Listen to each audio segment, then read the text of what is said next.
மகன் தூய ஆவியின் பெயராலே ஆமென். ஆண்டவர் உங்களோடு இருப்பாராக. உம் ஆன்மாவோடும் இருப்பாராக. நாளைய நற்செய்தி. புனித லூக்கா எழுதிய நற்செய்தியிலிருந்து வாசகம். அதிகாரம் 1, இறை வசனங்கள் 5 முதல் 25 வரை. யூதேயா நாட்டில் ஏரோது அரசனாக இருந்த காலத்தில் அபியா வகுப்பைச் சேர்ந்த செக்கரியா என்னும் பெயர் கொண்ட குரு ஒருவர் இருந்தார். அவர் மனைவி ஆரோனின் வழி வந்தவர். அவர் பெயர் எலிசபெத்து. அவர்கள் இருவரும் கடவுள் பார்வையில் நேர்மையாளர்களாய் விளங்கினார்கள். ஆண்டவருடைய அனைத்து கட்டளைகளுக்கும் ஒழுங்குகளுக்கும் ஏற்ப குற்றமற்றவர்களாய் நடந்து வந்தார்கள். அவர்களுக்கு பிள்ளை இல்லை, ஏனெனில் எலிசபெத்து கருவுற இயலாதவராய் இருந்தார். மேலும் அவர்கள் வயது முதிர்ந்தவர்களாயும் இருந்தார்கள். தம்முடைய பிரிவின் முறை வந்தபோது செக்கரியா கடவுளின் திருமுன் குருத்துவ பணி ஆற்றி வந்தார். குருத்துவ பணி மரபுக்கு ஏற்ப ஆண்டவரின் திருக்கோவிலுக்குள் சென்று தூபம் காட்டுவது யாரென்று அறிய சீட்டு குலுக்கி போட்டபோது அது செக்கரியா பெயருக்கு விழுந்தது. அவர் தூபம் காட்டுகிற வேளையில் மக்கள் கூட்டத்தினர் அனைவரும் வெளியே இறைவனிடம் வேண்டிக் கொண்டிருந்தனர். அப்பொழுது ஆண்டவருடைய தூதர் ஒருவர் தூபபீடத்தின் வலப்பக்கத்தில் நின்றவாறு அவருக்கு தோன்றினார். அவரை கண்டு செக்கரியா அச்சமுற்று கலங்கினார். வானதூதர் அவரை நோக்கி, செக்கரியா, அஞ்சாதீர், உமது மன்றாட்டு கேட்கப்பட்டது. உம் மனைவி எலிசபெத்து உமக்கு ஒரு மகனை பெற்றெடுப்பார். அவருக்கு யோவான் என பெயரிடுவீர்.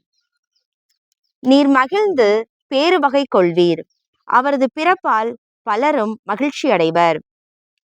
அவர் ஆண்டவர் பார்வையில் பெரியவராயிருப்பார். திராட்சை மதுவோ வேறு எந்த மதுவோ அருந்த மாட்டார். தாய் வயிற்றில் இருக்கும் போதே தூய ஆவியால் முற்றிலும் ஆட்கொள்ளப்படுவார். அவர் இஸ்ரேல் மக்களுள் பலரை தம் கடவுளாகிய ஆண்டவரிடம் திரும்பி வரச் செய்வார். எலியாவின் உளப்பாங்கையும் வல்லமையையும் உடையவராய் அவருக்கு முன் செல்வார். தந்தையரும் மக்களும் உளம் ஒத்துப்போகச் செய்வார். நேர்மையாளர்களின் மனநிலையை கீழ்ப்படியாதவர்கள் பெறச் செய்வர். இவ்வாறு ஆண்டவருக்கு ஏற்புடைய ஒரு மக்களினத்தை ஆயத்தம் செய்வார் என்றார். செக்கரியா வானதூதரிடம், இது நடைபெறும் என எனக்கு எப்படி தெரியும்? நான் வயதானவன். அதுபோல் என் மனைவியும் வயது முதிர்ந்தவராயிற்றே என்றார். அதற்கு வானதூதர் அவரிடம், நான் கபிரியேல், கடவுளின் திருமுன் நிற்பவன்.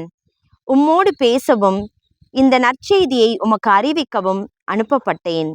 இதோ பாரும், உரிய காலத்தில் நிறைவேற இருக்கும் என்னுடைய வார்த்தைகளை நீர் நம்பவில்லை. ஆதலால் அவை நிறைவேறும் வரை நீர் பேச்சற்றவராயிருப்பீர். உம்மால் பேசவே இயலாது என்றார். மக்கள் செக்கரியாவுக்காக காத்திருந்தனர். திருக்கோவிலில் அவர் காலந்தாழ்த்துவதை குறித்து அவர்கள் வியப்படைந்தார்கள். அவர் வெளியே வந்தபோது அவர்களிடம் பேச முடியாமல் இருந்தார். ஆதலால் அவர் திருக்கோவிலில் ஏதோ காட்சி கண்டிருக்க வேண்டும் என அவர்கள் உணர்ந்து கொண்டார்கள். அவர் அவர்களிடம் சைகைகள் வாயிலாக உரையாடி வந்தார். பேச்சற்றே இருந்தார். அவருடைய திருப்பணி காலம் முடிந்ததும் அவர் வீடு திரும்பினார். அதற்கு பின்பு அவர் மனைவி எலிசபெத்து கருவுற்று 5 மாதம் அளவும் பிறர் கண்ணில் படாதிருந்தார். மக்களுக்குள் எனக்கிருந்த இகழ்ச்சியை நீக்க ஆண்டவர் என் மீது அருள் கூர்ந்து இந்நாளில் இவ்வாறு செய்தருளினார் என்று தமக்குள் சொல்லிக் கொண்டார். கிறிஸ்துவின் நற்செய்தி. கிறிஸ்துவே உமக்கு புகழ். தந்தை, மகன், தூய ஆவியின் பெயராலே ஆமென்.